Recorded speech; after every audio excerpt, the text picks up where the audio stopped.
بسم اللہ الرحمن الرحیم۔ ناظرین اکرام، حضرت ابو ہریرہ رضی اللہ تعالی عنہ سے روایت ہے کہ ہم رسول اللہ صلی اللہ علیہ وآلہ وسلم کے ساتھ تھے۔ اتنے میں ایک دھماکے کی آواز آئی۔ رسول اللہ صلی اللہ علیہ وآلہ وسلم نے فرمایا، تم جانتے ہو یہ کیا ہے؟ ہم نے عرض کیا، اللہ اور اللہ کے رسول خوب جانتے ہیں۔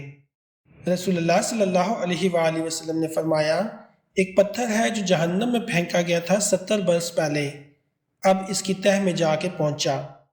اسی طرح رسول اللہ صلی اللہ علیہ وآلہ وسلم کا ارشاد ہے کہ انسان کبیرہ گناہوں سے اجتناب کر رہا ہو تو 5 نمازیں ایک جمعہ سے دوسرے جمعے تک اور ایک رمضان سے دوسرے رمضان تک کے عرصے میں ہونے والے کبیرہ گناہوں کو مٹانے کا سبب ہیں۔ اللہ کے نبی صلی اللہ علیہ وآلہ وسلم کا ارشاد ہے کہ 2 شخصوں کو دیکھ کر اللہ تعالیٰ مسکراتا ہے۔ رسول اللہ صلی اللہ علیہ وآلہ وسلم نے فرمایا، ایک وہ ہے جو کہ سر رات میں اپنے بستر اور لحاف سے اٹھ کر وضو کرتا ہے اور نماز پڑھتا ہے تو اللہ تعالیٰ فرشتوں سے پوچھتا ہے، میرے بندے کو یہ تکلیف برداشت کرنے پر کس چیز نے ابھارا؟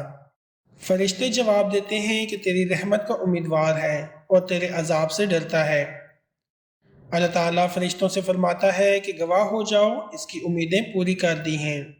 ناظرین، اگر آپ اسی طرح کی مزید احادیث سننا چاہتے ہیں تو میرے چینل کو سبسکرائب کریں۔ اللہ تعالیٰ ہمیں ان پر عمل کرنے کی توفیق عطا فرمائے۔ آمین۔